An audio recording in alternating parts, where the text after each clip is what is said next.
नमस्कार मित्रों, Kalyani IAS academy में आप सभी का हार्दिक स्वागत है। मित्रों, पिछली कुछ वीडियो में हम लोगों ने पर्यावरण के विषय में बहुत विस्तार से अध्ययन किया था। साथ ही साथ पर्यावरण के विविध आयामों को जानने का प्रयास किया था कि पर्यावरण क्या होता है, पर्यावरण क्षरण क्या होता है, पर्यावरण में परिवर्तन कैसे कैसे होता है। आज की इस वीडियो के अंतर्गत हम समझने का प्रयास करेंगे कि पर्यावरण का संरक्षण कैसे होता है, अर्थात पर्यावरण के संरक्षण के लिए कौन कौन से हमारे संविधान में प्रावधान दिए गए हैं, कौन कौन सी इसके लिए विधियां बनाई गई हैं, कौन कौन से नियामक ढांचे हैं जो इस दिशा में कार्य कर रहे हैं। साथ ही साथ पर्यावरण संरक्षण से संबंधित कौन कौन से भारत में आंदोलन चलाए गए हैं और कौन कौन से व्यक्ति हैं जिन्होंने पर्यावरण संरक्षण की दिशा में कार्य किया है। तो चलिए आज का ये वीडियो, आज का ये लेक्चर हम स्टार्ट करते हैं। सबसे पहले हम देखते हैं पर्यावरण संरक्षण के संवैधानिक प्रावधानों को कि आखिर पर्यावरण संरक्षण के लिए हमारे संविधान में क्या क्या प्रावधान किए गए हैं। तो देखिएगा, जब आप संविधान का अध्ययन करते हैं तो वहां पर स्पष्ट तौर पर आपको कहीं कहीं पर तो पर्यावरण देखने को मिलेगा कि पर्यावरण की दिशा में यहां पर कार्य करने की बात कही गई है, लेकिन कहीं कहीं पर स्पष्ट तौर पर नहीं कहा गया है। तो वहां पर कैसे कहा गया है, अप्रत्यक्ष तौर पर वहां पर हमें समझने की आवश्यकता होगी। जैसे कि हम प्रस्तावना की बात करें तो प्रस्तावना जब आप पढ़ते हैं तो वहां पर कहीं भी आपको पर्यावरण का उल्लेख नहीं मिलता है, परंतु वहां पर गरिमापूर्ण जीवन की बात कही गई है। गरिमापूर्ण जीवन व्यक्ति कब व्यतीत कर सकता है, जब उसके लिए बेहतर मानक उपलब्ध हो या प्रदूषित वातावरण उपलब्ध हो या प्रदूषण रहित वातावरण उपलब्ध हो। जब व्यक्ति को प्रदूषण रहित वातावरण प्राप्त होगा तो वह अपना जीवन गरिमापूर्ण तरीके से व्यतीत कर पाएगा। उसी तरीके से जब हम फंडामेंटल राइट्स या मूल अधिकारों में जाते हैं तो वहां पर मूल अधिकारों को विभिन्न भागों में बांटा गया है, जैसे समता का अधिकार, स्वतंत्रता का अधिकार, शोषण के विरुद्ध अधिकार। तो वहीं पर जो पहला अधिकार आता है वहां पर समता के अधिकार का उल्लेख है। समता के अधिकार में जो पहला आर्टिकल है 14, उसमें कहा गया है कि विधि के समक्ष समता और विधि का समान संरक्षण। यहां पर विधि के समक्ष समता से अर्थ होता है कि विधि सबके लिए समान होगी, अर्थात कोई भी विधि के ना तो ऊपर है ना कोई नीचे है। सभी नागरिकों के लिए या सभी गैर नागरिकों के लिए जो विधियां बनाई जाएंगी वो कैसी होंगी, समान होंगी। सभी के लिए समान कानून लागू होंगे। तो यहां पर जो विधि के समक्ष समता की बात है वह पर्यावरण पर भी लागू होती है, अर्थात पर्यावरण संबंधी जो भी कानून बनाए जाएंगे वह सभी पर समान रूप से लागू होंगे, चाहे वह प्रशासनिक अधिकारी हो, चाहे राजनेता हो, चाहे अमीर हो और चाहे गरीब हो। कोई भी व्यक्ति हो, उस पर पर्यावरण संबंधी जो भी कानून बनाए जाएंगे वह विधि के समक्ष समान होंगे, अर्थात सभी के लिए वह विधि समान होगी, वह कानून समान होगा। ऐसे ही यदि हम स्वतंत्रता के अधिकार में चलते हैं तो आर्टिकल 19(1) में अभिव्यक्ति की स्वतंत्रता की बात कही गई है। वहां पर अभिव्यक्ति की स्वतंत्रता में सब क्लॉज है ए, उसमें अभिव्यक्ति पर कुछ प्रतिबंध भी लगाए गए हैं। कि प्रतिबंध क्या क्या है कि अभिव्यक्ति की स्वतंत्रता तो है, परंतु किसी व्यक्ति की अभिव्यक्ति के द्वारा किसी दूसरे व्यक्ति को दिक्कत ना हो, उसकी स्वतंत्रता का हनन ना हो, वहां तक इस स्वतंत्रता को मान्यता प्रदान की गई है। अर्थात किसी की अभिव्यक्ति के द्वारा यदि किसी दूसरे व्यक्ति की स्वतंत्रता का हनन होता है तो वहां पर अभिव्यक्ति की स्वतंत्रता पर प्रतिबंध लगाए गए हैं। इसीलिए यहां पर भी पर्यावरण की बात आ जाती है। कैसे आ जाती है कि अभिव्यक्ति की स्वतंत्रता के अंतर्गत जैसे कि तेज आवाज, इससे क्या होगा, तेज आवाज से दूसरा व्यक्ति जो शांति प्रिय है उसकी स्वतंत्रता का हनन हो रहा है। उसी तरीके से लाउड स्पीकर, व्यक्ति क्या करते हैं, कभी कभी समारोह होते हैं या अजान होती है या मंदिर में कोई कार्यक्रम हो रहा होता है या फिर शादी वगैरह होती है, तो वहां पर लाउड स्पीकर लगा के या बहुत तेज आवाज में गाने चलाए जाते हैं या कुछ भी चलाया जाता है। उससे जो व्यक्ति शांति प्रिय है उसकी स्वतंत्रता का हनन होता है। तो यहां पर ये जो ध्वनि प्रदूषण से संबंधित चीजें हैं, चाहे वह तेज आवाज हो, चाहे लाउड स्पीकर हो या अन्य शोर शराबे हैं, उन पर क्या किया गया है, प्रतिबंध लगाया गया है। तो ये भी क्या हो जाएगा, पर्यावरण संरक्षण से संबंधित हो जाएगा। 19(1)(g) में क्या कहा गया है कि कोई भी व्यक्ति अपनी पसंद का कार्य कर सकता है और कार्य करने के लिए, अपनी आजीविका चलाने के लिए वह कोई भी उद्योग डाल सकता है। परंतु आप कोई भी उद्योग डालिए, कोई भी कार्य करिए, लेकिन उससे पर्यावरण को नुकसान नहीं होना चाहिए, क्योंकि पर्यावरण को यदि नुकसान होता है तो वह किसी ना किसी प्रकार से, चाहे वह प्रत्यक्ष प्रकार हो या अप्रत्यक्ष प्रकार हो, वह मानव के स्वास्थ्य को प्रभावित करता है। तो यहां पर 19(1)(g) में भी कहा गया है कि अपनी पसंद का कार्य करने की स्वतंत्रता के अंतर्गत समाज व लोगों के स्वास्थ्य पर प्रतिकूल प्रभाव डालने वाले कार्यों को प्रतिबंधित किया गया है। अर्थात आप ऐसा कोई भी कार्य नहीं करेंगे जिसके द्वारा व्यक्तियों के स्वास्थ्य पर प्रतिकूल प्रभाव पड़े। आर्टिकल 21 जीवन जीने की स्वतंत्रता की बात करता है, प्राण एवं दैहिक स्वतंत्रता की बात करता है। तो इसमें भी स्वस्थ वातावरण में जीवन जीने का अधिकार प्रदान किया गया है। और स्वस्थ वातावरण आपको कब मिलेगा? जब आप पर्यावरण का संरक्षण करेंगे। तो इसी तरीके से हमने प्रस्तावना को देखा, मूल अधिकार को देखा। यहां पर पर्यावरण की स्पष्ट तौर पर बात नहीं कही गई थी, लेकिन अप्रत्यक्ष तौर पर पर्यावरण संरक्षण की बात कही गई थी। अब बात कर लेते हैं हम नीति निर्देशक तत्वों की, डीपीएसपी की। नीति निर्देशक तत्वों में जैसे कि आर्टिकल 47, 48 और 48A, इन तीनों में पर्यावरण संरक्षण से संबंधित बात कही गई है। जैसे 47 में सार्वजनिक स्वास्थ्य में सुधार के तहत पर्यावरण संरक्षण की बात कही गई है। यदि आप 47 पढ़ते हैं तो उसमें पोषाहार जो स्तर है उसमें सुधारने की बात कही गई है कि व्यक्ति को जो पोषाहार है या जो खाना है वह शुद्ध मिलना चाहिए, केमिकल युक्त नहीं मिलना चाहिए। तो जब वो केमिकल का कम उपयोग होगा तो उससे भी क्या होगा? पर्यावरण की सुरक्षा होगी, पर्यावरण का संरक्षण होगा। 48 में क्या कहा गया है? 48 आर्टिकल जब आप पढ़ते हैं तो उसमें लिखा है कि कृषि और पशुपालन संबंधी संगठन। तो कृषि और पशुपालन संबंधी जो पशु संबंधी जो संगठन होते हैं वो क्या करते हैं? इनकी प्रजाति या इनको और सुरक्षित बनाने का प्रयास करते हैं। तो वहां पर भी कहीं ना कहीं पर्यावरण की ही बात होती है। जैसे कि जीव जंतुओं की प्रजाति जैसे कि गाय, बछड़े, बकरी आदि को संरक्षित करना इसके अंतर्गत प्रावधान किया जाता है। ध्यान रखिएगा, जो नीति निर्देशक तत्व हैं इसके अंतर्गत राज्य को निर्देश दिए जाते हैं कि वह ये कार्य करें, ठीक है।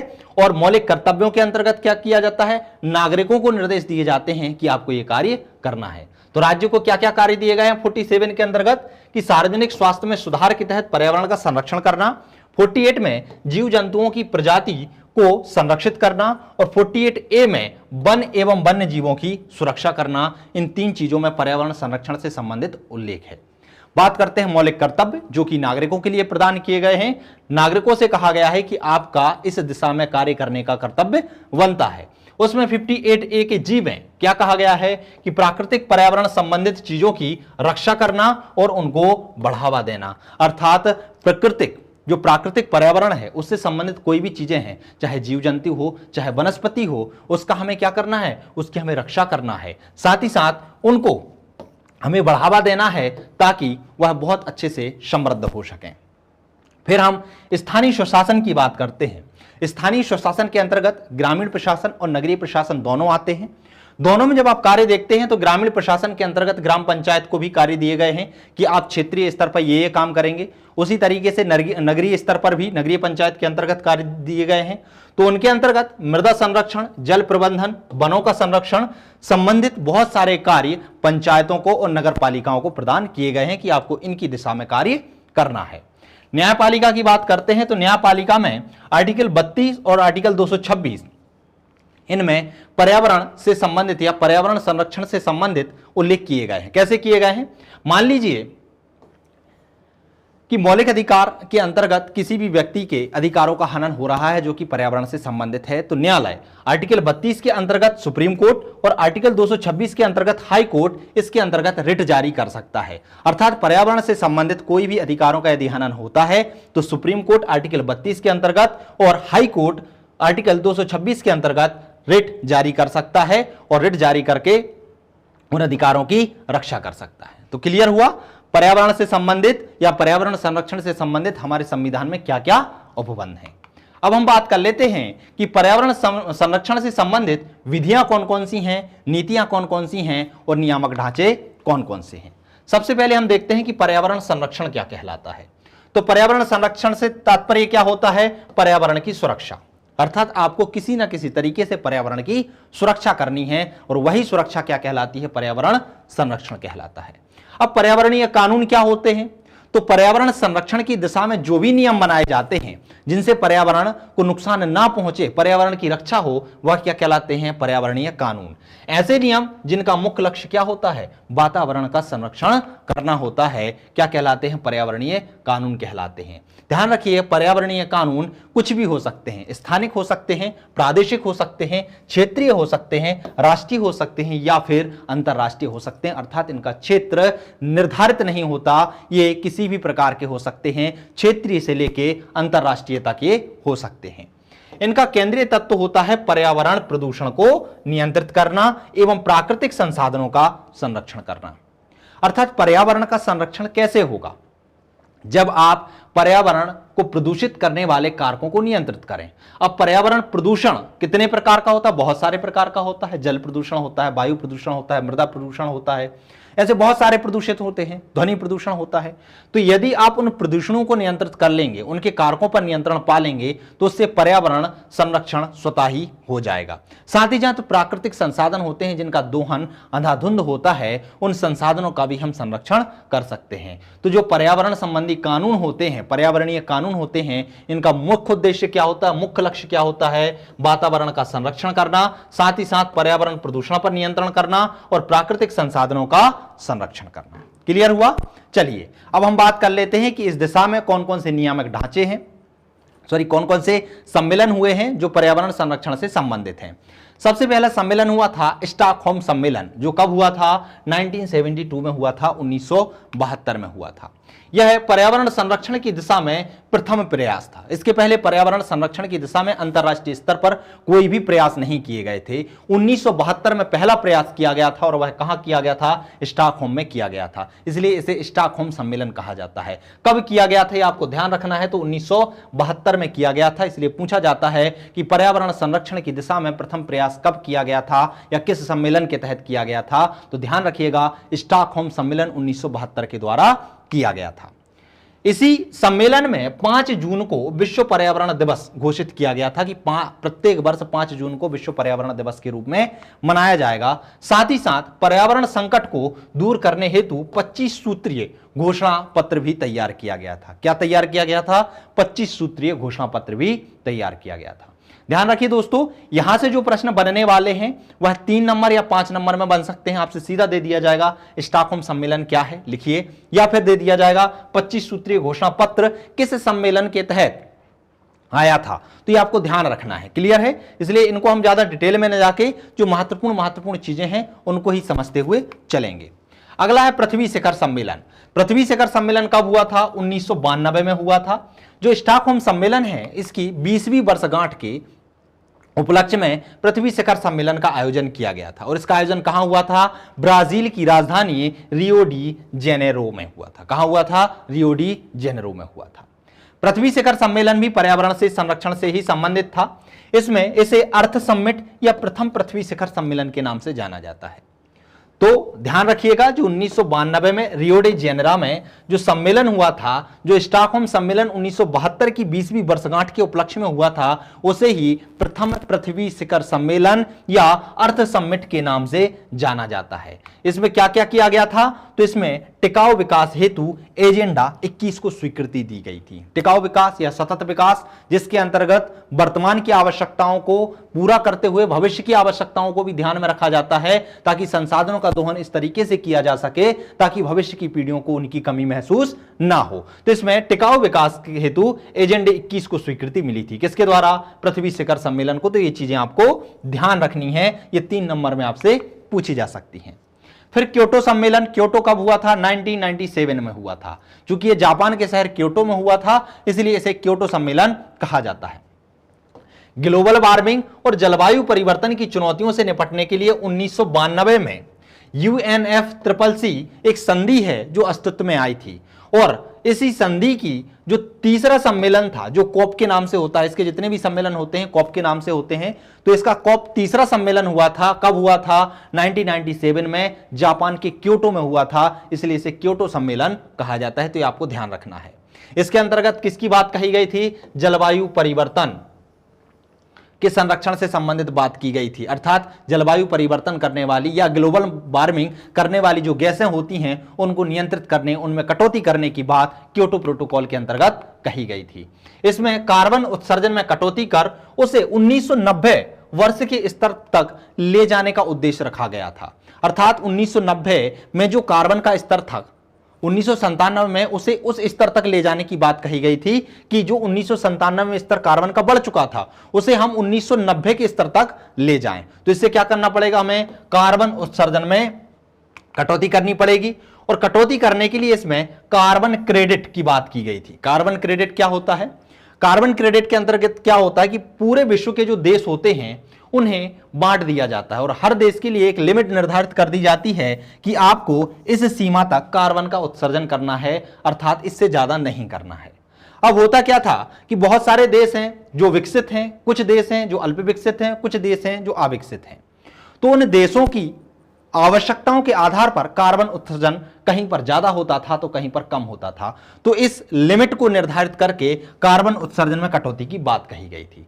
इसमें कार्बन क्रेडिट के द्वारा खरीद और बिक्री की बात भी की गई थी। उन्होंने कहा कि कुछ देश ऐसे हैं जो विकसित हैं, अमीर हैं और वह उद्योग क्षेत्र में ज्यादा योगदान देने के कारण बहुत सारा कार्बन का उत्सर्जन करते हैं जो अपनी लिमिट को पार कर जाते हैं। तो उनसे कहा कि यदि आप लिमिट को पार कर रहे हैं तो आप जो लिमिट निर्धारित की गई है इससे ऊपर की लिमिट यदि आपको चाहिए तो आपको उस देश से संपर्क करना पड़ेगा जो कार्बन का उत्सर्जन अपनी लिमिट से कम कर रहा है। उसके पास उतना स्टॉक बचा हुआ है कार्बन उत्सर्जन का, वह आप खरीद लीजिए, उसको आप तकनीकी तौर पर या आर्थिक तौर पर सहायता प्रदान कीजिए और उससे जो आप कार्बन को खरीदेंगे उतना आप एक्स्ट्रा कार्बन का उत्सर्जन कर सकते हैं। तो इसके अंतर्गत कार्बन क्रेडिट की खरीद बिक्री की बात की गई थी और कहा गया था कि इससे क्या होगा, इससे जो कार्बन उत्सर्जन है उसमें कटौती होगी। क्लियर हुआ? यदि क्योटो सम्मेलन 1997 आपसे पूछ लिया जाता है 3 नंबर में और आपको इतना सारा नहीं लिखना है तो उसको आप कुछ पॉइंटों में लिख सकते हैं, जैसे कि UNFCCC का तीसरा कॉप सम्मेलन 1997 हुआ था जिसे क्योटो सम्मेलन कहा गया। यह ग्लोबल वार्मिंग और जलवायु परिवर्तन से संबंधित था। सीधा सीधा प्रश्न पूछा जाता है कि क्योटो प्रोटोकॉल या क्योटो सम्मेलन किससे संबंधित था, तो वह ग्लोबल वार्मिंग या जलवायु परिवर्तन से संबंधित था। यह इसमें कार्बन क्रेडिट की अवधारणा को प्रस्तुत किया गया था और इसकी खरीद और बिक्री की बात कही गई थी। फिर होता है जोहान्सबर्ग सम्मेलन और जोहान्सबर्ग सम्मेलन कब हुआ था? 2002 में हुआ था। यह पृथ्वी का दूसरा सम्मेलन था। कौन सा था? दूसरा। पहला कब हुआ था? 1992 में हुआ था। दूसरा 10 वर्ष बाद 2002 में हुआ था।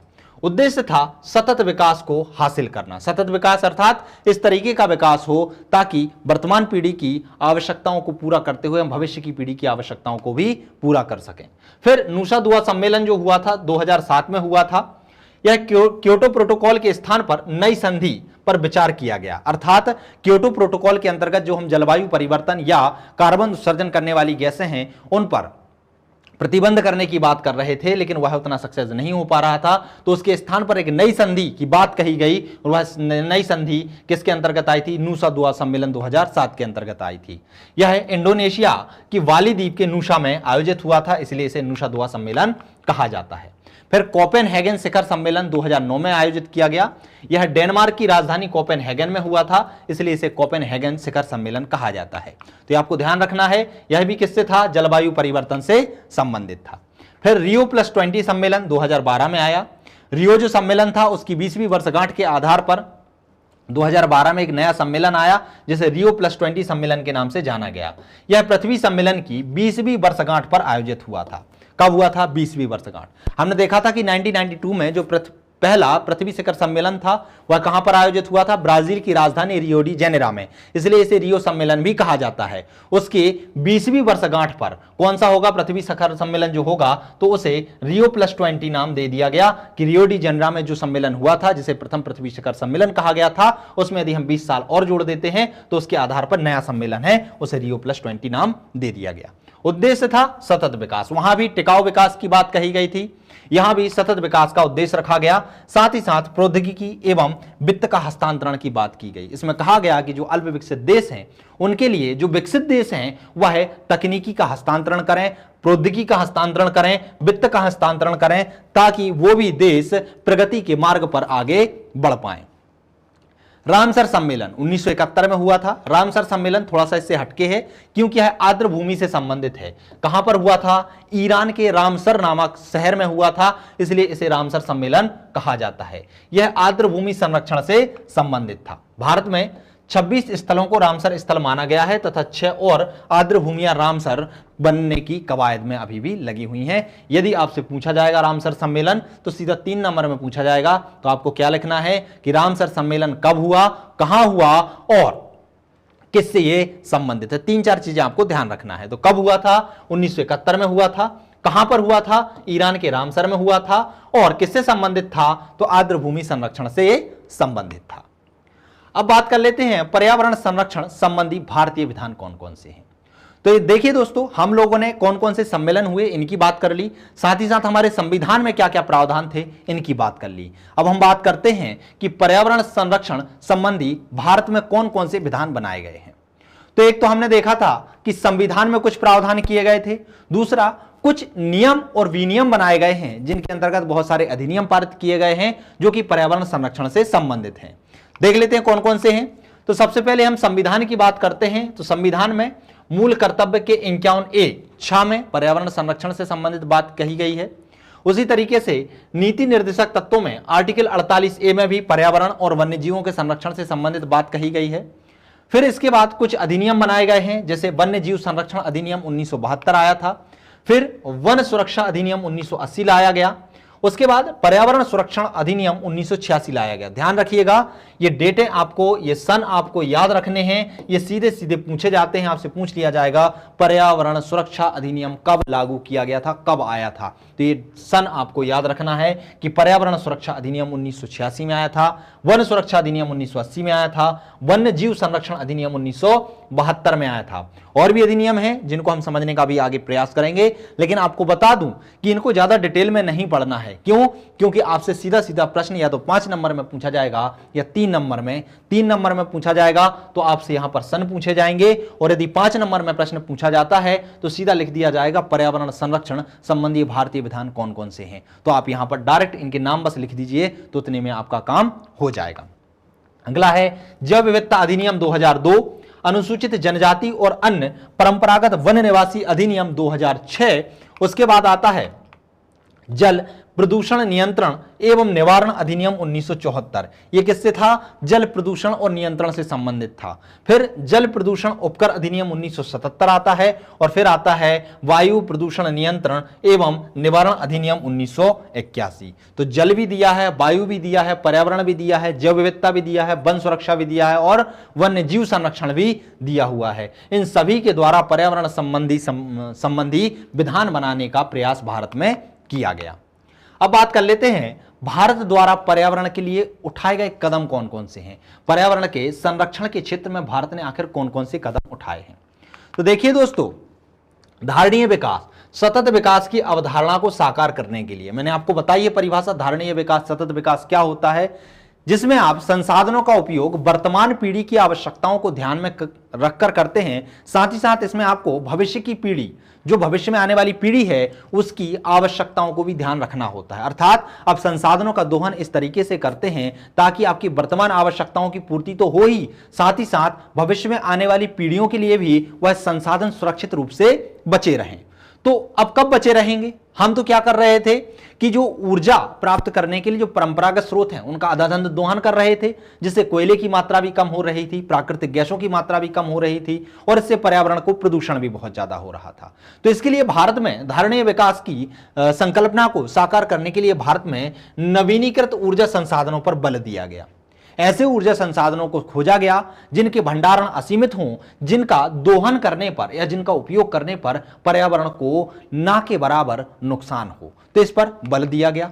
साथ ही साथ ऊर्जा क्षमता को बढ़ाने के लिए पहले जो बल्ब आते थे 100 वाट के, 200 वाट के, इस तरीके के बल्ब आते थे जिसमें ऊर्जा की खपत बहुत ज्यादा होती थी, जिसमें टंगस्टन का उपयोग किया जाता था। उसकी जगह पर सुग्राही बल्बों अर्थात CFL या LED बल्बों का उपयोग किया जाने लगा, जिसमें आपकी ऊर्जा कम खपत होती है और प्रकाश ज्यादा मिलता है। तो इस तरीके के बल्बों को प्रोत्साहन किया गया।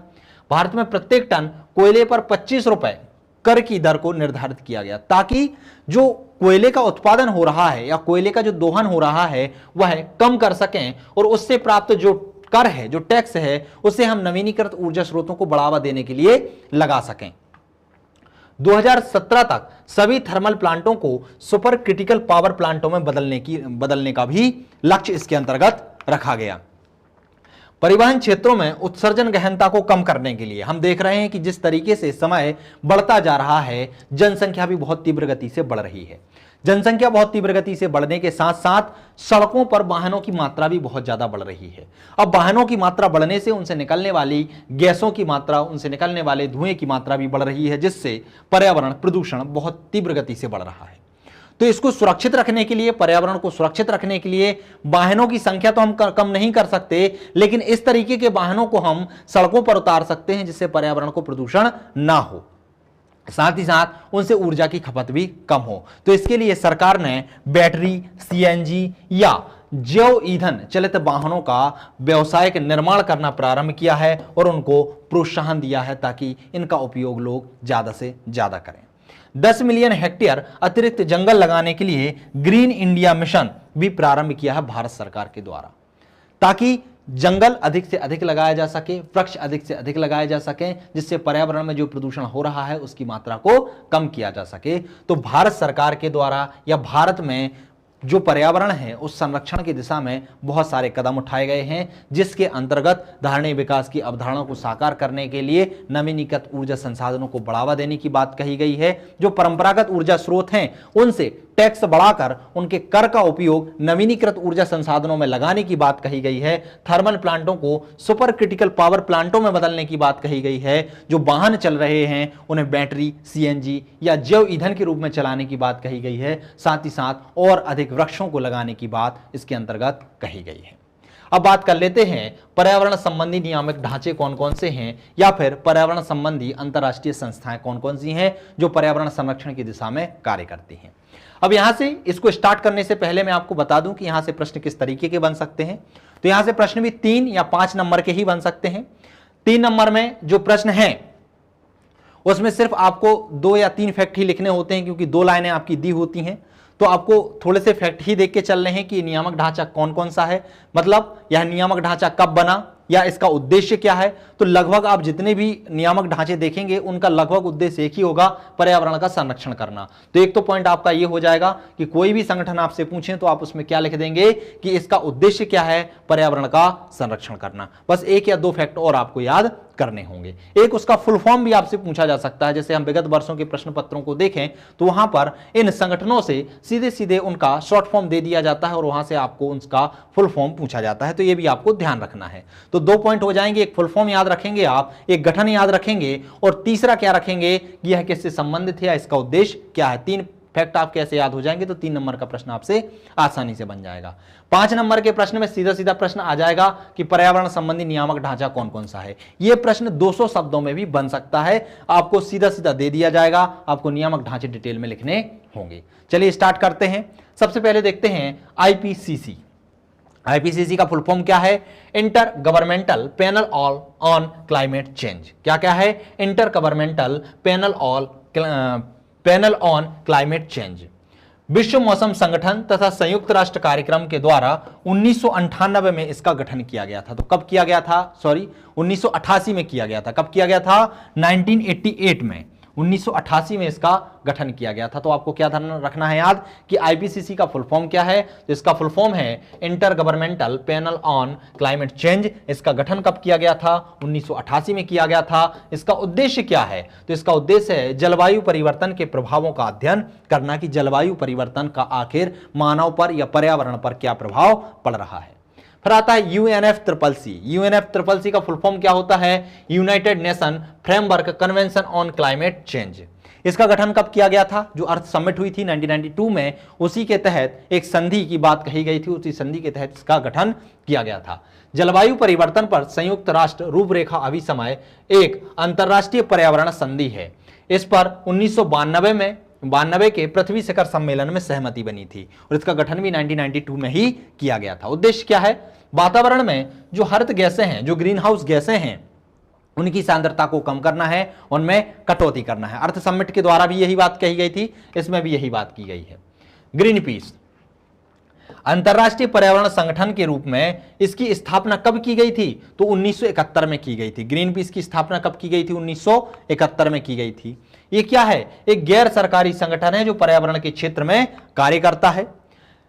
इसका लक्ष्य क्या है? ऐसी औद्योगिक नीतियों में परिवर्तन लाना जो पृथ्वी पर पर्यावरण के समक्ष चुनौतियां प्रस्तुत करती हैं। अर्थात ऐसी नीतियां जो बनाई जा रही हैं जो पर्यावरण के समक्ष चुनौतियां प्रस्तुत करती हैं या पर्यावरण प्रदूषण को फैलाती हैं, तो उनमें परिवर्तन लाने का कार्य कौन करती है? ग्रीन पीस करती है।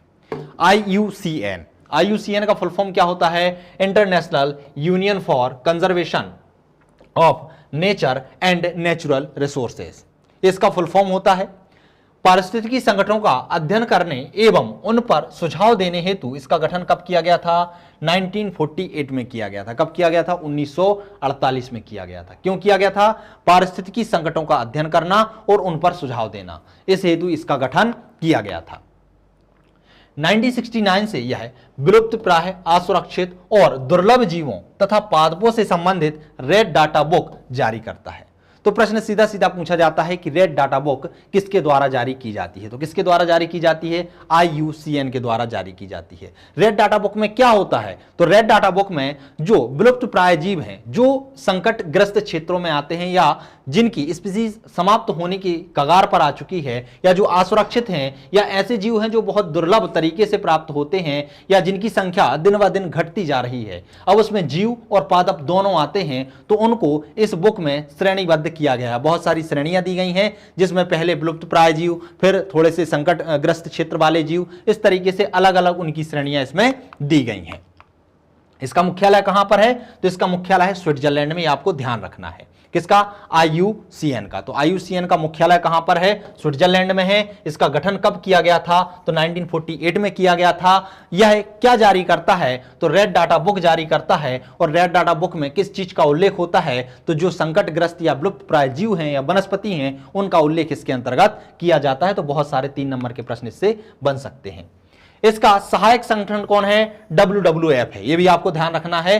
तो IUCN का सहायक संगठन कौन सा है? WWF है। अब UNEP की बात कर लेते हैं। UNEP क्या होता है? संयुक्त राष्ट्र पर्यावरण कार्यक्रम होता है। इसकी स्थापना 1972 में स्टॉकहोम सम्मेलन के परिणाम स्वरूप की गई थी। 1972 में पर्यावरण पर चर्चा करने के लिए जो पहला सम्मेलन था, हम लोग बात कर चुके हैं, वह कौन सा था? स्टॉकहोम सम्मेलन था, जिसका गठन कब किया गया था? 1972 में किया गया था। और इसके अंतर्गत ही 5 जून को पर्यावरण संरक्षण दिवस के रूप में मनाने की बात कही गई थी। तो इसी के अंतर्गत इसकी स्थापना, किसकी? UNEP की स्थापना की गई थी। इसका मुख्यालय कहां पर है? तो नैरोबी। नैरोबी कहां पर है? केन्या। केन्या में इसका मुख्यालय है, आप ध्यान रखिएगा। उद्देश्य क्या है? सदस्य देशों को उनके प्राकृतिक पर्यावरण की रक्षा करना। अर्थात इसके जो भी देश हैं, सदस्य देश हैं, जो इसकी सदस्यता ग्रहण किए हुए हैं, उन पर प्राकृतिक जो पर्यावरण है उसकी रक्षा करना इसका मुख्य उद्देश्य है। वायु भूमि प्रदूषण को रोकने में सहायता करना। और क्या है? वायु से संबंधित, भूमि से संबंधित जो भी प्रदूषण हो रहे हैं, उनमें देशों की सहायता करना, उनको आर्थिक या तकनीकी सहायता उपलब्ध कराना। अब बात कर लेते हैं अगले संगठन की, UNDRO। यह क्या है? संयुक्त राष्ट्र आपदा राहत समन्वयक संगठन है। इसका फुल फॉर्म क्या है? संयुक्त राष्ट्र आपदा राहत समन्वयक संगठन। सबसे पहले हम क्या देखेंगे? इसकी स्थापना की बात करेंगे कि इसकी स्थापना कब हुई थी। तो इसकी स्थापना हुई थी 1971 में, यह आपको ध्यान रखना है। कब हुई थी? 1971 में इसकी स्थापना की गई थी। कार्य क्या है? तो इसके नाम से ही सिद्ध होता है कि आपदा राहत समन्वयक संगठन है, अर्थात आपदा की स्थिति से निपटने हेतु और आपदा नियंत्रण तंत्रों का विकास करने हेतु इसका मुख्य कार्य है। अर्थात यह आपदा की स्थिति से निपटने के लिए और आपदा नियंत्रण तंत्रों का विकास करने में बहुत ज्यादा योगदान देता है, उसके क्षेत्र में यह कार्य करता है। आपदा नियंत्रण संबंधी अन्य कार्य भी इसकी श्रेणी में आते हैं। WWF का फुल फॉर्म क्या होता है? World wide fund nature. क्या होता है? वर्ल्ड वाइड फंड नेचर होता है। प्रकृति के लिए विश्वव्यापी कोष की स्थापना कब की गई थी? 1961 में की गई थी। तो ध्यान रखिएगा, WWF की स्थापना कब की गई थी? 1961 में की गई थी। और यह किसका सहायक संगठन है? तो IUCN का सहायक संगठन है। मुख्यालय कहां पर है? स्विट्जरलैंड में है। और उद्देश्य है विश्व जैव विविधता का संरक्षण करना। जिस तरीके से IUCN में भी विश्व विविधता, जो जैव विविधता है, उसके संरक्षण की बात कही गई है, जो विलुप्त प्राय जीव हैं उनको रेड डाटा बुक में सूचित किया गया है, उसी तरीके से जो वर्ल्ड वाइड फंड नेचर है उसमें भी जैव विविधता संरक्षण से संबंधित कार्य करने की बात कही गई है। पेटा क्या होता है? People for the ethical treatment for animal.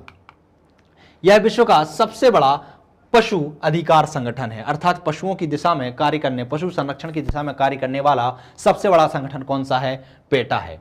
इसमें बैगन भोजन की अवधारणा दी गई है। ये 3 नंबर में आपसे पूछा जा सकता है बैगन भोजन क्या है। बैगन भोजन क्या होते हैं? ऐसे प्रोडक्ट होते हैं जिसमें पशु उत्पाद शामिल नहीं होते, अर्थात जो मांसाहारी नहीं होते, अर्थात जिसमें पशुओं से संबंधित मांस की मिलावट नहीं होती और पशु उत्पाद उसमें नहीं आते। वो किस में आते हैं? बैगन भोजन में आते हैं। बात कर लेते हैं पर्यावरण संबंधी भारतीय संस्थाएं कौन कौन सी हैं। तो अभी हमने अंतर्राष्ट्रीय संस्थाओं की बात की, अंतर्राष्ट्रीय नियामक ढांचों की बात की, अब हम बात कर लेते हैं पर्यावरण संबंधी भारतीय संस्थाएं कौन कौन सी हैं। तो यहां पर कुछ संस्थाएं ऐसी हैं जिनको डिटेल में पढ़ने की आवश्यकता है, क्योंकि वहां से प्रश्न बन सकते हैं, और कुछ ऐसे हैं कि सिर्फ आपको नाम याद हो तो काफी हो जाएगा। तो चलिए, जिनको डिटेल में पढ़ना होगा उनको हम देख लेंगे, और जिनको नहीं होगा उनको हम शॉर्ट में करके आगे बढ़ेंगे, क्योंकि यहां से प्रश्न जो बनेंगे, अब आपको पता है कि वर्ड लिमिट बहुत ही सीमित, वर्ड लिमिट जो दी गई है वो निर्धारित कर दी गई है, और उससे ज्यादा आप लिखते हैं तो एक तो स्कोप ही नहीं है उसको लिखने का, और आप लिखते हैं तो आपको नंबर उसके नहीं मिलते हैं। तो पर्यावरण संबंधी भारतीय संस्थाएं कौन कौन सी हैं? तो सबसे उच्च स्थान पर जैसे राष्ट्रीय हरित न्यायाधिकरण है। राष्ट्रीय हरित न्यायाधिकरण की स्थापना 18 अक्टूबर 2010 को की गई थी। भारतीय संविधान के अनुसार आर्टिकल 21 में प्राण एवं दैहिक स्वतंत्रता की बात की गई है, और उसके अनुसार स्वच्छ पर्यावरण में, स्वच्छ वातावरण में रहने का अधिकार भी दिया गया है। तो उसके अंतर्गत व्यक्ति के कानूनों का हनन ना हो, उसकी स्वतंत्रताओं का हनन ना हो, उसके लिए राष्ट्रीय हरित न्यायाधिकरण का गठन किया गया। और यह एक न्यायिक संस्था होती है जो त्वरित सुनवाई करती है, अर्थात पर्यावरण से संबंधित कोई भी मामला होता है तो उस पर त्वरित निवारण करने के लिए, त्वरित सुनवाई करने के लिए इसका गठन किया गया था। कब किया गया था? 18 अक्टूबर 2010 को किया गया था। मुख्यालय कहां पर है? तो इसका मुख्यालय है नई दिल्ली में। क्षेत्रीय कार्यालय 4 जगह हैं इसके, कहां कहां पर? भोपाल में है, पुणे में है, कोलकाता में है और चेन्नई में है। तो आपको ध्यान रखना है कहां कहां पर है? भोपाल, पुणे, कोलकाता और चेन्नई। हरित न्यायाधिकरण एवं इसके तहत न्यायालयों का विस्तार नेटवर्क बनाने वाला भारत विश्व का पहला देश है, अर्थात हरित न्यायाधिकरण बनाने वाला भारत क्या है? विश्व का पहला देश है जिसने पर्यावरण संबंधी कोई भी समस्या है उसके तुरंत निवारण करने के लिए एक न्यायालय का गठन किया है। उद्देश्य क्या क्या है? तो राष्ट्रीय हरित न्यायाधिकरण, जिसे एनजीटी कहा जाता है, इसका उद्देश्य क्या है? पर्यावरण संबंधी मामलों का शीघ्र निपटारा करना या त्वरित निराकरण करना, प्राकृतिक संसाधनों का संरक्षण करना, साथ ही साथ पर्यावरण संबंधी वैधानिकता की जांच करना या वैधानिकता के अधिकार देना, यह इसका क्या है? उद्देश्य है। राष्ट्रीय हरित न्यायाधिकरण आप प्रीलिम्स में बहुत डिटेल में पढ़ते हैं, और आपके आयोग में इसको शामिल भी किया गया, तो वहां पर आप डिटेल में पढ़ ही लेंगे। लेकिन यदि 5 नंबर में आपसे मुख्य परीक्षा में पूछ लिया जाता है तो आपको इस तरीके से इसको लिख देना है। चलिए, बात कर लेते हैं राष्ट्रीय पर्यावरण अपीलीय प्राधिकरण। अपीलीय प्राधिकरण क्या होता है? तो इसका गठन पर्यावरण एवं वन मंत्रालय द्वारा यह पर्यावरण सुरक्षा अधिनियम 1986 के तहत सुरक्षा प्रदान किए गए विषयों की सुनवाई करता है, अर्थात जो पर्यावरण संरक्षण जो अधिनियम है 1986, उसके तहत जो भी मामले आते हैं उसकी सुनवाई किसके द्वारा की जाती है? राष्ट्रीय पर्यावरण अपीलीय प्राधिकरण के द्वारा की जाती है। वर्तमान में इसका स्थान राष्ट्रीय न्यायाधिकरण, जो हरित न्यायाधिकरण है एनजीटी है, उसने ले लिया है। अब इसकी जगह पर त्वरित सुनवाई कौन करता है? तो एनजीटी करता है। पुराना संगठन था, अब इसकी जगह पर एनजीटी आ गया है। राष्ट्रीय बाघ और अन्य कौन कौन से हैं? तो राष्ट्रीय बाघ संरक्षण प्राधिकरण है, the Bombay natural history society है, जूलॉजिकल सर्वे ऑफ इंडिया है, जलवायु और पर्यावरण अनुसंधान संस्थान है, पर्यावरण शिक्षा केंद्र हैं, और the botanical survey of India है। इतने सारे ये संगठन हैं जो पर्यावरण की दिशा में कार्य करते हैं, और यह किसमें है? भारत के अंतर्गत आते हैं। तो आपको सिर्फ नाम याद रखने हैं, आप नाम लिख देंगे तो काम आपका बन जाएगा। अब बात कर लेते हैं पर्यावरण से संबंधित आंदोलन की, कि पर्यावरण से संबंधित कौन कौन से आंदोलन चलाए गए हैं। तो दोस्तों, यदि हम आंदोलन की बात करते हैं पर्यावरण से संबंधित, तो उनमें आपको 2-3 चीजें ही महत्वपूर्ण है जिन्हें याद रखना है। सबसे पहला तो आंदोलन कब हुआ, कहां हुआ और इसके नेतृत्वकर्ता कौन थे, क्योंकि आंदोलन तो हमें पता है कि किससे संबंधित है, पर्यावरण संरक्षण से संबंधित है, पर्यावरण संरक्षण की दिशा में चलाया गया आंदोलन है। तो कोई भी हो, जितने भी आंदोलन है, तो आपको बस 3 चीजें ही याद रखनी है, कब हुआ, कहां हुआ और उसके नेतृत्वकर्ता कौन थे। सबसे पहले बात कर लेते हैं चिपको आंदोलन की। तो यह कब हुआ? 26 मार्च 1974 को हुआ था। स्थान कहां था? तो उत्तराखंड का रैणी गांव था। कहां पर हुआ था? उत्तराखंड के रैणी गांव में हुआ था। इसके प्रमुख नेता कौन थे? तो सुंदरलाल बहुगुणा गौरा देवी और चंडी प्रसाद भट्ट थे। कौन कौन से थे? सुंदरलाल बहुगुणा, गौरा देवी और चंडी प्रसाद भट्ट। अब यहां पर आपसे 3 नंबर में कुछ भी पूछा जा सकता है। आपसे पूछा जा सकता है सुंदरलाल बहुगुणा, तो इनके विषय में डिटेल में हम आगे समझने का प्रयास करेंगे। चंडी प्रसाद भट्ट, गौरा देवी, तो इन सभी के विषय में हम डिटेल में आगे समझने का प्रयास करेंगे। तो क्लियर है, चिपको आंदोलन से यदि प्रश्न पूछा जाता है तो आपको यही याद रखना है, और यदि 5 नंबर में पूछ लिया जाता है तो आप इसमें और भी चीजें जोड़ सकते हैं कि पर्यावरण संरक्षण से संबंधित चलाया गया है पहला आंदोलन था, कब हुआ था? 26 मार्च 1974 में चलाया गया था, उत्तराखंड के रैणी गांव में चलाया गया था। और आपने कहानी तो सुनी होगी कि इसमें लोगों ने पेड़ों से लिपटकर अपनी जान दे दी थी। कहा था कि यदि आप एक पेड़ को काटते हैं तो उसके साथ एक इंसान को भी काटना पड़ेगा। तो इस तरीके से यह आंदोलन चलाया गया था, इसीलिए इसको चिपको आंदोलन के नाम से जाना जाता है, क्योंकि एक एक व्यक्ति ने एक एक पेड़ से चिपक कर अपनी जान दे दी थी। तो इस तरीके से आप कहानी यदि पूछी जाए, बड़े ज्यादा नंबर में पूछा जाए तो आप लिख सकते हैं, लेकिन आई होप ये कम में ही पूछा जाएगा। तो आपको ये 3-4 चीजें यदि आप याद रख लेते हैं तो बहुत ही सफिशियंट है।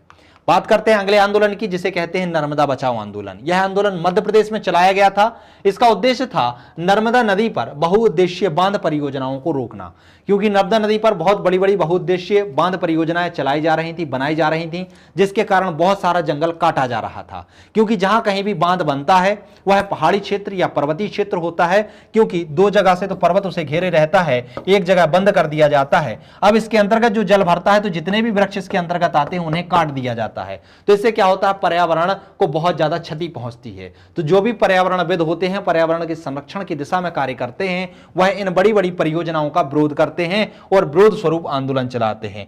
तो इन्हीं परियोजनाओं के विरोध में एक आंदोलन चलाया गया था, जिसका नेतृत्व मेधा पाटकर ने किया था, और इसके अंतर्गत इसके नेतृत्वकर्ता में अरुंधति राय और बाबा आमटे भी शामिल थे। तो इन लोगों ने मध्य प्रदेश में नर्मदा बचाओ आंदोलन को चलाया था।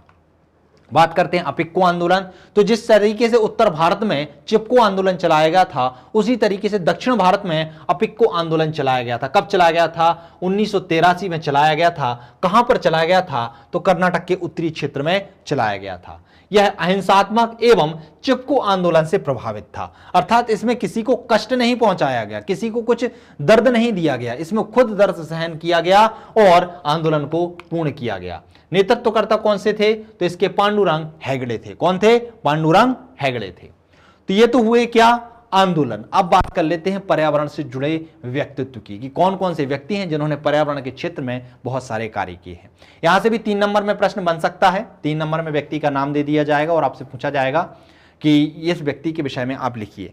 दूसरा प्रश्न, यहां से यदि इनको कुछ उपमा दी गई है, किसी को जैसे बर्डमैन कहा जाता है, किसी को जल पुरुष कहा जाता है, किसी को और कुछ नाम से भी जाना जाता है, तो इस तरीके से जो उपनाम है वो सीधे सीधे दे दिए जाते हैं, पूछ लिए जाते हैं कि यह उपनाम किसका है। तो एक शब्द में ऐसे उत्तर भी आपसे पूछा जा सकता है। तो चलिए समझ लेते हैं हम। थोड़ा सा मैंने इनको डिटेल में लिखाया है, लेकिन आपको 2-3 चीजें ही याद रखनी है। 2-3 चीजें कौन कौन सी होंगी? कि उन्होंने किस क्षेत्र में कार्य किया है, और यदि उनका कोई काम उपनाम है तो वह उपनाम आपको याद रखना है। कोई पुरस्कार उनको मिला है तो वह पुरस्कार याद रखना है। और एक चीज तो आप डायरेक्ट लिख सकते हैं कि यह क्या है? पर्यावरणविद हैं। तो यदि आपको ये नाम याद हो जाते हैं तो आप इन नामों में से कोई भी नाम आ जाता है तो 1 पॉइंट तो आपका यही हो जाएगा कि यह पर्यावरणविद हैं या पर्यावरण संरक्षण की दिशा में इनका योगदान सराहनीय है। बाकी 2 पॉइंट आप और भी लिख सकते हैं यदि इनका कोई उपनाम है या फिर इन्हें कोई पुरस्कार मिला हुआ है। तो चलिए बात कर लेते हैं एसपी गोदरेज की। तो ये भारत के वन्यजीवी संरक्षण और प्राकृतिक संबंधी सजगता के कार्यक्रमों में सबसे बड़े समर्थकों में से एक थे। वन्यजीव संरक्षण और प्राकृतिक संबंधी जागरूकता फैलाने या सजगता के जो कार्यक्रम चल रहे थे उनको फैलाने में इनका योगदान सराहनीय रहा है। वर्ष 1975 और 1999 के बीच इन्होंने अपने संरक्षक कार्यों के लिए 10 पुरस्कार प्राप्त किए थे। कितने पुरस्कार पाए थे? 10 पुरस्कार पाए थे। साथ ही साथ 1999 में इन्हें पद्म भूषण से भी सम्मानित किया गया था। सत्ताधारियों से अपनी मित्रता और संरक्षण के प्रति गहरी प्रतिबद्धता के कारण वह भारत के वन्य जीवों के अंतर्गत महत्वपूर्ण हिमायती सिद्ध हुए हैं। तो आपको क्या याद रखना है? पहला पॉइंट तो आपको यही याद रखना है कि वन्य जीव संरक्षण और प्राकृतिक संबंधी जो सजगता कार्यक्रम चल रहे थे उन्हें चलाने में इनका योगदान सबसे सराहनीय रहा है। साथ ही साथ 1975 और 1999 के बीच इन्हें पर्यावरण संरक्षण के क्षेत्र में 10 पुरस्कार मिले और साथ ही साथ 1999 में इन्हें पद्म भूषण से सम्मानित किया गया। MS स्वामीनाथन, सभी लोग जानते होंगे इनको, क्योंकि इन्हें हरित क्रांति का जनक कहा जाता है। कहां पर? भारत में हरित क्रांति का जनक कहा जाता है। तो ये आपको ध्यान रखना है कि भारत में हरित क्रांति के जनक कौन थे? MS स्वामीनाथन थे। तो यह कृषि के साथ साथ वनस्पति के क्षेत्र में या जैव विविधता के क्षेत्र में भी इन्होंने बहुत ज्यादा योगदान दिया है। भारत के अग्रणी कृषि वैज्ञानिक में से एक थे। कृषि और वन्य दोनों प्रकार के जैविक विविधता के विभिन्न पक्षों में भी इनका संबंध रहा है, अर्थात इन्होंने कृषि के साथ साथ वन और जैव विविधता के क्षेत्र में भी बहुत ज्यादा योगदान दिया है। इन्होंने चेन्नई में SS स्वामीनाथन अनुसंधान प्रतिष्ठान स्थापित किया, जो जैव विविधता के संरक्षण से संबंधित कार्य करता है। तो इनका जो संगठन है वह भी बहुत सराहनीय है, क्योंकि जैव विविधता के क्षेत्र में यह संगठन कार्य करता है। माधव गाडगिल की बात करते हैं तो यह लोकप्रिय पर्यावरण शास्त्री हैं, सीधी सी बात है। सामुदायिक जैव विविधता के रजिस्टरों को विकसित करने और पवित्र उपवनों के संरक्षण जैसे व्यापक पारिस्थितिकी प्रश्नों को लेकर जो स्तनपायी जीव हैं, पक्षी हैं और कीट हैं के व्यवहारों का अध्ययन में इन्होंने रुचि जगाई, अर्थात जो विभिन्न प्रकार के जीव होते हैं, चाहे वह स्तनपायी जीव हैं, कीट हों, पक्षी हों, तो इनके विषय में अध्ययन करने में इनकी बहुत ज़्यादा रुचि थी और उसमें बहुत सारा इन्होंने योगदान दिया है। इन्होंने अनेक लेख और पुस्तकें लिखी हैं तथा पत्रिकाओं में भी इनके अनेक लेख प्रकाशित हुए हैं, जैसे कि life scapes of peninsular India श्रृंखला के संपादक भी यह रहे हैं। अब आपको यहाँ पर क्या याद रखना है? तो माधव गाडगिल में सबसे पहले आपको रखना है कि यह लोकप्रिय पर्यावरण शास्त्री थे, साथ ही साथ इन्होंने जैव विविधता के क्षेत्र में महत्वपूर्ण योगदान दिया। बस आप इतना याद रख लीजिए, काफी है। बात करते हैं MC मेहता की। तो MC मेहता यह भी पर्यावरण संरक्षण थे, पर्यावरण संरक्षी थे, पर्यावरण संबंधी सबसे मशहूर वकील थे। क्या थे ये? वकील थे। अब जब वकील होंगे तो ये क्या करेंगे? जनहित याचिकाएं दायर करेंगे। यदि पर्यावरण को कोई नुकसान पहुंचा रहा है, कोई ऐसा उद्योग है जो लगा हुआ है और उसके द्वारा पर्यावरण प्रदूषण हो रहा है, ध्वनि प्रदूषण हो रहा है, पर्यावरण को हानि पहुंच रही है, तो उसके खिलाफ इन्होंने अनेक जनहित याचिकाएं दायर की थी। इनकी सबसे मशहूर और लंबी खींचने वाली जिन लड़ाइयों को सर्वोच्च न्यायालय का समर्थन मिला है, उनमें कौन कौन सी थी? जैसे कि ताजमहल का संरक्षण। ताजमहल के आसपास जो भी उद्योग लगे हुए थे, उनसे निकलने वाली विषैली गैसों से जो ताजमहल था उसका रंग फीका पड़ रहा था, उसका क्षरण हो रहा था, तो उन्होंने जनहित याचिका जारी की थी। साथ ही साथ गंगा नदी की सफाई, समुद्र तटों पर सघन झींगा पालन पर प्रतिबंध लगाना, तो इन सभी से संबंधित इन्होंने क्या किया है? जनहित याचिकाएं दायर की हैं और उस पर आंदोलन चलाया है और उस पर केस भी लड़े हुए हैं। विद्यालयों और महाविद्यालयों में पर्यावरण शिक्षा के आरंभ के लिए सरकार को प्रेरित करना और अनेक प्रकार के दूसरे पर्यावरण संबंधी मुद्दे भी इन्होंने शामिल किए हैं, अर्थात बच्चों को पर्यावरण शिक्षा से संबंधित अवगत कराने के लिए भी इनका योगदान सराहनीय है, महत्वपूर्ण है। अनिल अग्रवाल की बात करते हैं तो यह क्या थे? एक पत्रकार थे। क्या थे? पत्रकार थे। MC मेहता क्या थे? वकील थे। अनिल अग्रवाल पत्रकार थे। इन्होंने 1982 में स्टेट ऑफ इंडियाज एनवायरमेंट पर पहली रिपोर्ट लिखी थी। कब लिखी थी? 1982 में लिखी थी। इन्होंने CES की स्थापना की, जो विभिन्न पर्यावरण संबंधी मामलों पर कार्यरत एक गैर सरकारी संगठन है। तो ये पूछा जा सकता है कि CES की स्थापना किसने की थी? तो अनिल अग्रवाल ने की थी। और ये क्या है? यह गैर सरकारी संगठन है जो विभिन्न पर्यावरण संबंधी मामलों पर कार्य करता है। सुंदरलाल बहुगुणा, तो इन्हें वृक्ष मित्र के नाम से जाना जाता है। किसके नाम से जाना जाता है? वृक्ष मित्र। ये आप नोट डाउन कर लीजिए। वृक्ष मित्र के नाम से किसे जाना जाता है? तो सुंदरलाल बहुगुणा को जाना जाता है। इनका जन्म कहां हुआ था? तो टेहरी उत्तराखंड में हुआ था। कब हुआ था? तो 9 जनवरी 1927 को हुआ था। यह चिपको आंदोलन से संबंधित थे। चिपको आंदोलन के जो नेतृत्वकर्ता थे उनसे संबंधित थे सुंदरलाल बहुगुणा, जो अपने क्षेत्र में वन संसाधनों की रक्षा के लिए स्थानीय जनता के प्रयासों का एक अत्यंत सफल अंतर्राष्ट्रीय ख्याति प्राप्त उदाहरण है। कौन सा है? चिपको आंदोलन। तो आपको ध्यान क्या क्या रखना है? वृक्ष मित्र के नाम से किसे जाना जाता है? सुंदरलाल बहुगुणा को जाना जाता है। और सुंदरलाल बहुगुणा किससे संबंधित हैं? तो चिपको आंदोलन से संबंधित हैं। एक नाजुक भूकंप संभावित क्षेत्र में टेहरी बांध का निर्माण रुकवाने के लिए भी इन्होंने अथक प्रयास किया था। जो टेहरी बांध का निर्माण हो रहा था, चूंकि वह भूकंप संभावित क्षेत्र में आता था, जिस कारण से इन्होंने आंदोलन चलाया था और उसके निर्माण को रुकवाने में भी कार्य किया था। पांडुरंग हेगड़े, इन्होंने कर्नाटक में चिपको आंदोलन चलाया था, जिसे एप्को आंदोलन के नाम से जाना जाता है, हमने अभी देखा था। इनके बदौलत दक्षिण भारत में भी पर्यावरण संरक्षण के प्रति लोगों में जागरूकता फैली थी। मेधा पाटेकर एवं अरुंधति राय। मेधा पाटेकर कौन थी?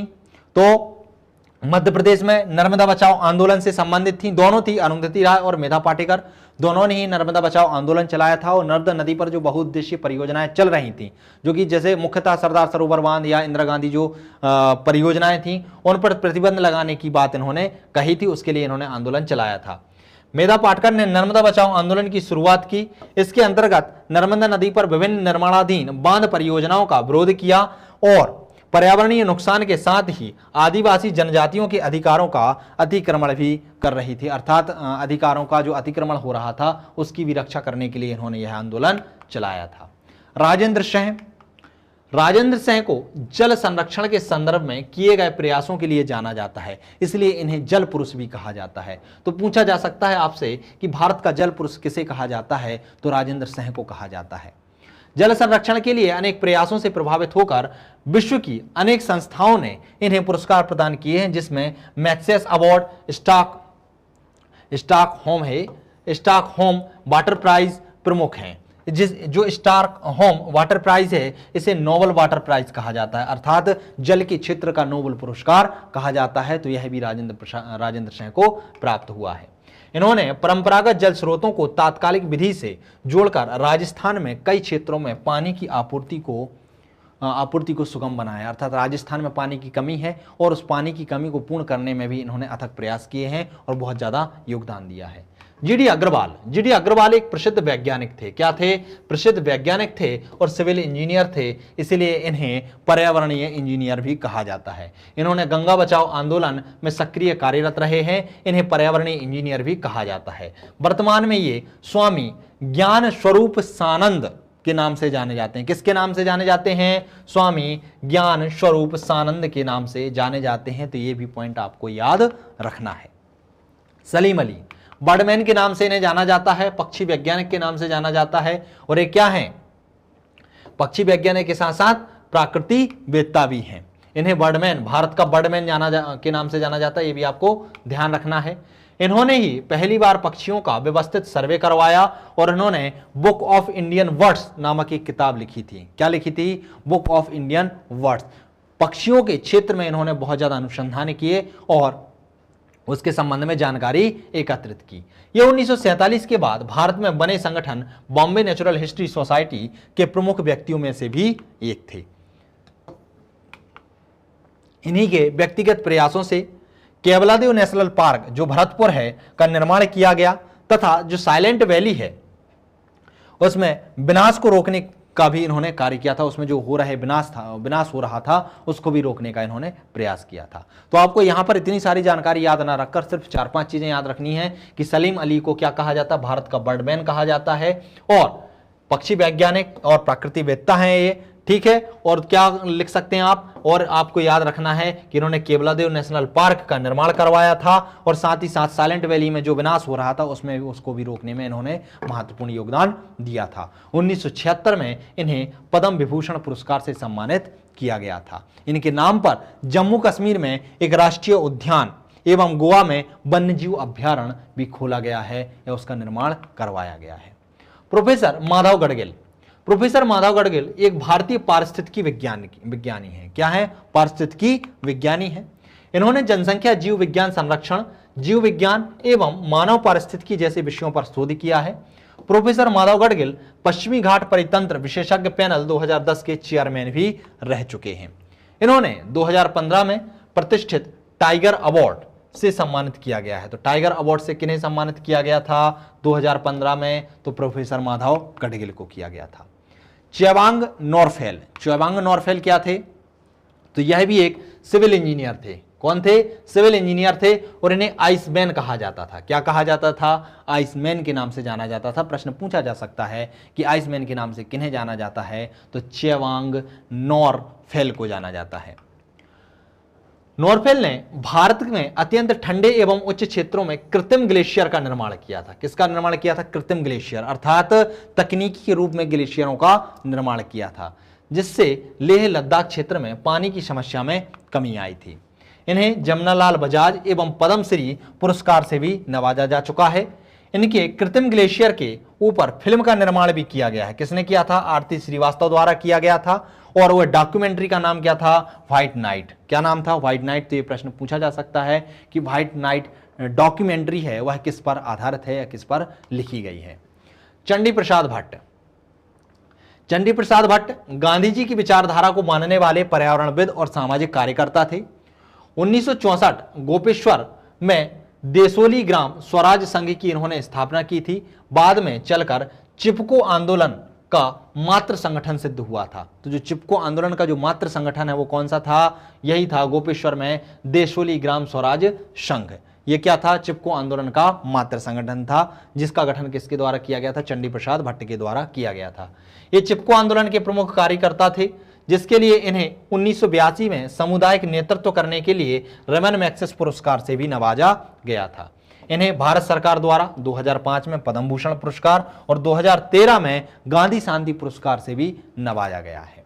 इन्हें आधुनिक भारत का प्रथम पर्यावरण विद्वान माना जाता है। तो ये आप ध्यान रखिएगा कि आधुनिक भारत का प्रथम पर्यावरण विद्वान किन्हें माना जाता है? तो चंडी प्रसाद भट्ट को माना जाता है। बाबा आमटे नर्मदा बचाओ आंदोलन में महत्वपूर्ण भूमिका इन्होंने अदा की है। सरदार सरोवर बांध स्थल से अनेक लोगों को हटाए जाने के विरुद्ध आंदोलन चलाया गया था। तो नर्मदा बचाओ आंदोलन में जैसे अरुंधति राय थी वैसे ही बाबा आमटे थे। डॉक्टर रामदेव मिश्रा इन्होंने international society for tropical ecology की स्थापना की थी।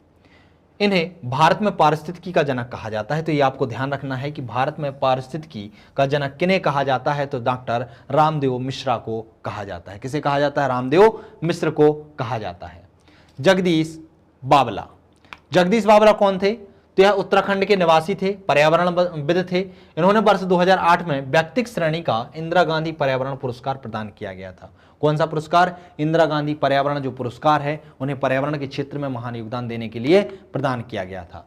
इन्होंने पर्यावरण संरक्षण के प्रति लोगों में जागरूकता सृजित करने में महत्वपूर्ण योगदान दिया है।